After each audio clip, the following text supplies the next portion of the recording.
Entrevista. Nós convidamos aqui o professor Leonardo Trevisan, que é professor de Relações Internacionais da ESPM, para a gente fazer aqui um apanhado rápido, né, Michele, a respeito do ano de 2023 com seus conflitos.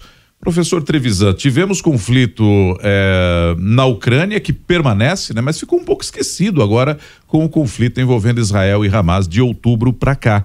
E se a gente puxar mais na memória ainda, tem a guerra do Iêmen, que continua, infelizmente, deixando muita gente desabrigada, matando muita gente.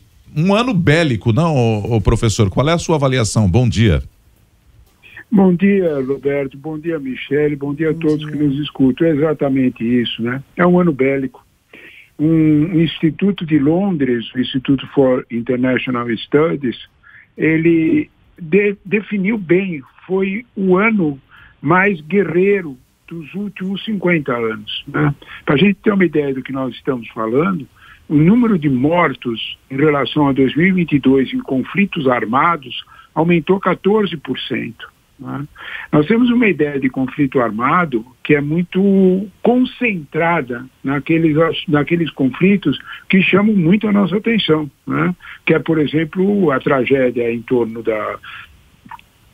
a invasão da Rússia na Ucrânia, agora, mais recentemente, a partir de outubro, o conflito entre Israel e Hamas, né? Chama muita atenção. Iêmen também, né? Porque envolve petróleo, envolve rota de petróleo.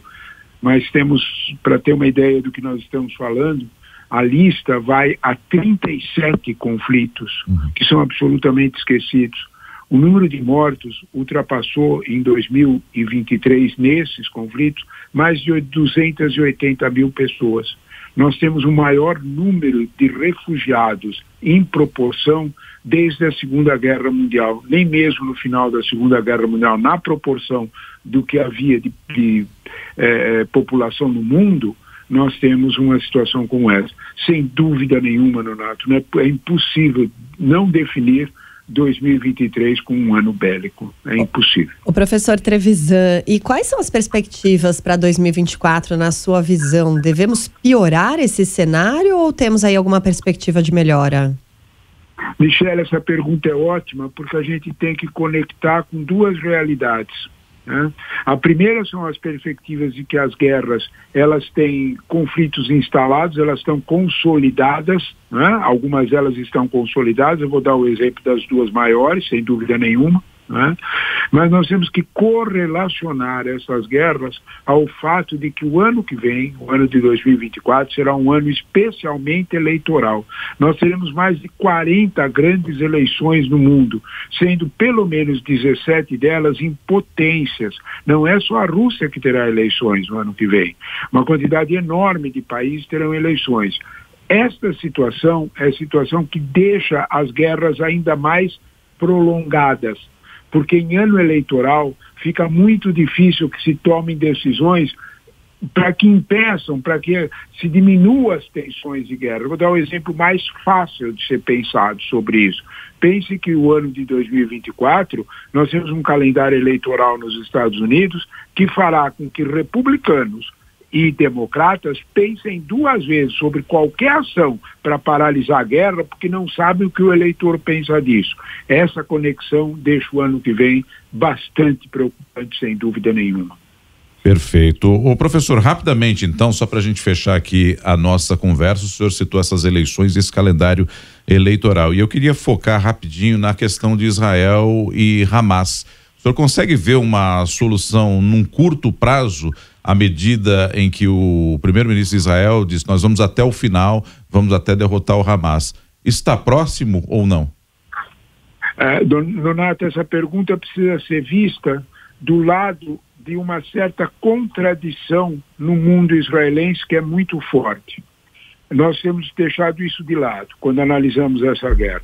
80% dos israelenses, moradores em Israel, 80%, Nonato, acham que a guerra contra o Hamas está absolutamente certa e segue princípios de guerra internacional. Pouco importa se estiver atingindo civis. 80%.